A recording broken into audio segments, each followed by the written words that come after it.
മലയാളത്തില് പണ്ട് എഴുതിയിരുന്ന, പ്രത്യേകിച്ച് 8ാം നൂറ്റാണ്ട് മുതൽക്ക് 19ാം നൂറ്റാണ്ട് വരെ എഴുതിയിരുന്ന എല്ലാ ഗണിതശാസ്ത്ര, ജ്യോതിശാസ്ത്ര പുസ്തകങ്ങളിലെല്ലാം നമ്പർ എഴുതിയിരുന്നത് കടപയാതി നമ്പർ സിസ്റ്റത്തിലാണ്.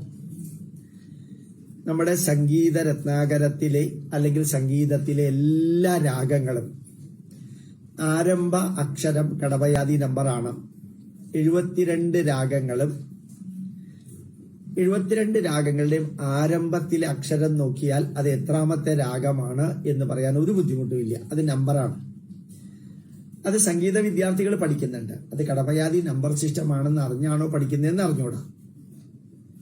പെട്ടെന്ന് കേൾക്കുമ്പോൾ വലിയ ബുദ്ധിമുട്ടുള്ളതായിട്ട് തോന്നും. പക്ഷെ വളരെ എളുപ്പമാണ്. ഇതിനെ പരൽ സംഖ്യ എന്ന് പറയും, പരൽ പേര് എന്നും പറയാറുണ്ട് നമ്പൂതിരിമാര്. വളരെ രസകരമായിട്ടുള്ള ഒരു നമ്പർ സിസ്റ്റമാണ്. ഞാനതിന്റെ ഒരു ഭാഗം ഇന്ന് പറയാം.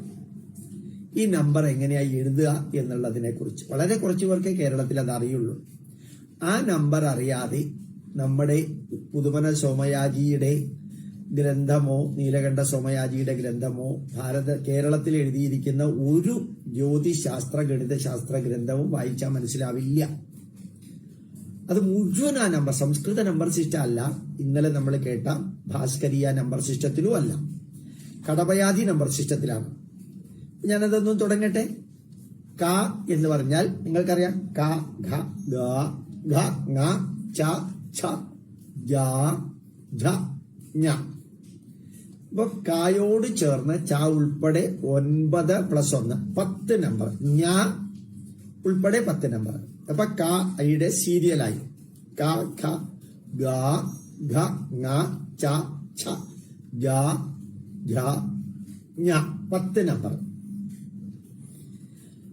അതില് ക 1, അതില് മുഖം, ഖ 2, ഗ 3, ഘ 4, ങ 5, ഛ 6, ഛ 7, ജ 8, ഝഷം ജ 9, ഞ 0. ഇതാണ് നമ്പർ. വളരെ എളുപ്പമാണ്. ക മുതൽക്ക് ഝഷത്തിന്റെ ഝ വരെ 1 മുതൽ 9 വരെ ഞ 0.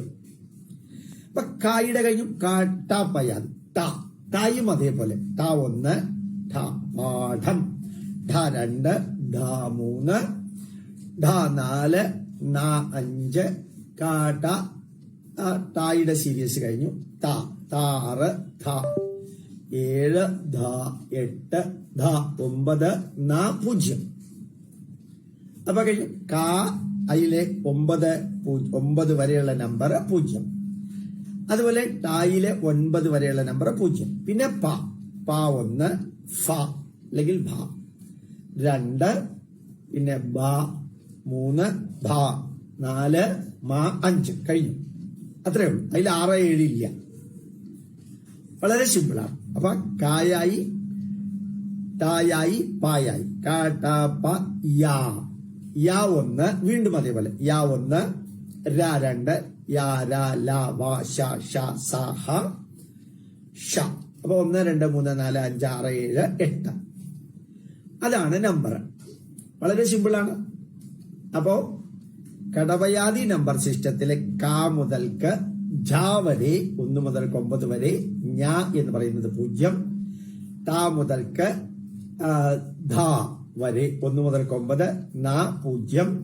പ മുതൽക്ക് മ വരെ 1 മുതൽ 5 വരെ. യാരാല 1, 2, 3, 4, 5 എത്രയുണ്ടോ അത്രയും. ഇനി ഇതിനകത്ത് ക എന്ന് പറയുന്നത് ഒന്നാണല്ലോ. അത് കീ എഴുതിയാലും ഒന്ന് തന്നെയാണ്, കൂ എഴുതിയാലും ഒന്ന് തന്നെയാണ്, കെ എഴുതിയാലും ഒന്ന് തന്നെയാണ്, കൈ എഴുതിയാലും ഒന്ന് തന്നെയാണ്, കൃ എന്ന് എഴുതിയാലും ഒന്ന് തന്നെയാണ്, കോ എന്ന് എഴുതിയാലും ഒന്ന് തന്നെയാണ്. അപ്പൊ ച എന്ന് പറഞ്ഞാൽ 6 ഞാൻ പറഞ്ഞല്ലോ. ചി എന്ന് എഴുതിയാലും, ചു എന്ന് എഴുതിയാലും, ചേ എന്ന് എഴുതിയാലും, ചൈ എന്ന് എഴുതിയാലും, ച്രു എന്ന് എഴുതിയാലും, എങ്ങനെ അതിനെ മാറ്റം വരുത്തിയാലും അത് തന്നെയാണ്. അപ്പോ ധനാക്ഷരങ്ങളോട് സ്വരാക്ഷരങ്ങൾ ചേർന്നാൽ മൂല്യത്തിന് വ്യത്യാസം ഇല്ല. വളരെ സിമ്പിളാണ്. യ എന്ന് പറഞ്ഞാൽ 1. ഇനി നോക്കാം, മ എന്ന് പറഞ്ഞാൽ 5 ആണല്ലോ. മീ എന്ന് എഴുതിയാലും 5 ആണ്, മൂ എന്ന് എഴുതിയാലും 5 ആണ്. അതുപോലെ ത എന്ന് എഴുതിയാൽ 6 ആണ്, തീ എന്ന് എഴുതിയാലും 6 ആണ്, തു എന്ന് എഴുതിയാലും 6 ആണ്. തൈ എന്ന് എഴുതിയാലും 6 ആണ്. അപ്പൊ അങ്ങനെ കടവയാതി നമ്പർ സിസ്റ്റത്തിലെ ക, ട, പ, യ പറഞ്ഞു. ഇനി ഒന്നുപോലെ സ്വരാക്ഷരങ്ങൾ ഉണ്ടല്ലോ, ആ, ആ, ഈ ഉണ്ടല്ലോ.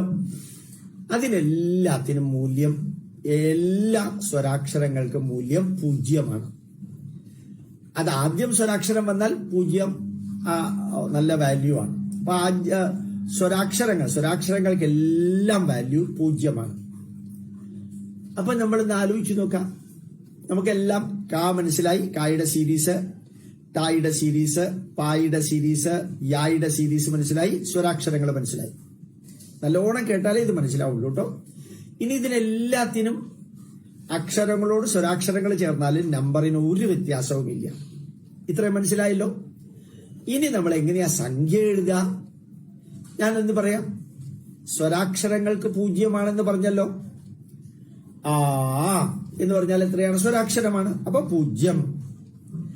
ആദ്യം പറയുന്ന അക്ഷരം 1-ാം സ്ഥാനത്ത് എഴുതാം. രണ്ടാമത് പറയുന്ന അക്ഷരം 10-ാം സ്ഥാനത്ത്, മൂന്നാമത് പറയുന്ന അക്ഷരം 100-ാം സ്ഥാനത്ത്, നാലാമത് പറയുന്ന അക്ഷരം 1000-ാം സ്ഥാനത്ത്.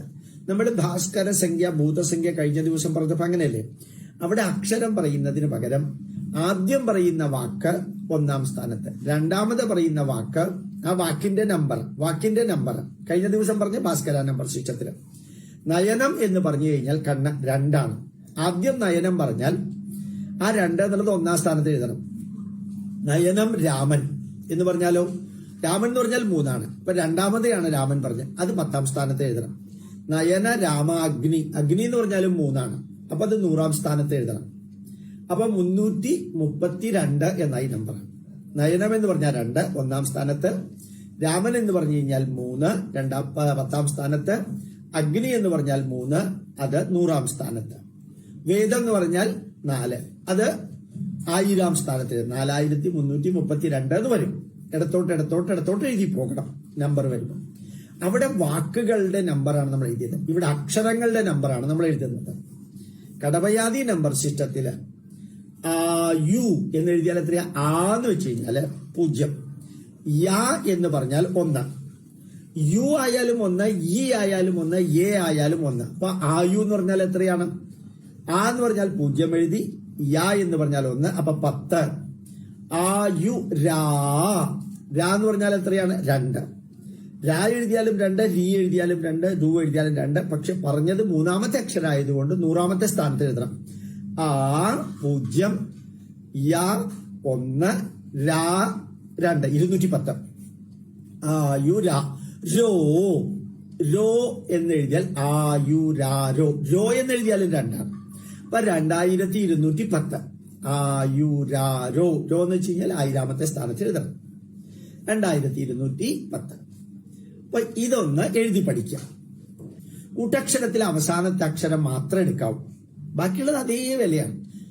സന്ധ്യ എന്ന് എഴുതി വിചാരിക്കാം. അതിനെ ഒന്ന് പദച്ഛേദം ചെയ്യുമ്പോൾ എന്ത് കിട്ടും? സ എന്ന് അക്ഷരച്ഛേദം ചെയ്യുമ്പോൾ സ പ്ലസ് ന പ്ലസ് ധ പ്ലസ് യ, അതാണല്ലോ സന്ധ്യ. അപ്പൊ സ എന്നുള്ളത് പൂർണ്ണാക്ഷരമാണ്. അപ്പൊ യാ രാ ലാ വാ ഷ സ. അപ്പൊ സക്ക് 7, 1-ാം സ്ഥാനത്ത് സ എഴുതണം. സന്ധ്യക്ക് ന ഉണ്ട്, ധ ഉണ്ട്, യാ ഉണ്ട്. പക്ഷെ യാ മാത്രം എടുക്കാവും. അപ്പൊ 1. അപ്പൊ 7 1-ാം സ്ഥാനത്തും 7 1-ാം സ്ഥാനത്തും 1 10-ാം സ്ഥാനത്തും. അപ്പൊ 17. സന്ധ്യ എന്ന് പറഞ്ഞാൽ നമ്പർ 17. സന്ധ്യ എന്ന് പറഞ്ഞാൽ നമ്പർ 17. യാ എന്ന് പറയുന്നത് രണ്ടാമത് പറഞ്ഞതുകൊണ്ട് 10-ാം സ്ഥാനത്ത് വരും. ഏതായാലും കടവയാതി നമ്പർ സിസ്റ്റം 1,00,000 പേരെങ്കിലും മലയാളികൾ പഠിക്കണം. വളരെ നന്നായിട്ട് കേട്ട് കഴിഞ്ഞാൽ പഠിക്കാൻ സാധിക്കും. നല്ല ബുദ്ധിമായിട്ടുള്ള കുട്ടികൾ ഇത് പഠിച്ച് എല്ലാവർക്കും പഠിപ്പിക്കാം. ഓർമ്മിക്കാനുള്ളത് ക മുതൽക്ക് ഝ വരെ, 1 മുതൽ 9 വരെ ഞാ 0.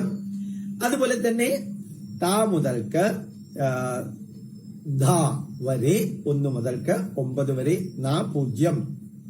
നാ എവിടെ വന്നാലും 0 അതുപോലെ തന്നെ ഞാ എവിടെ വന്നാലും 0 മാ എവിടെ വന്നാലും 0 അല്ല, 5 പാ മുതൽക്ക് മാ വരെ 1 മുതൽക്ക് 5 വരെ. യാ രാ ലാ വാ ശ സ ഹ എന്ന് പറയുമ്പോൾ 1 മുതൽക്ക് 8 വരെ അത് വരും.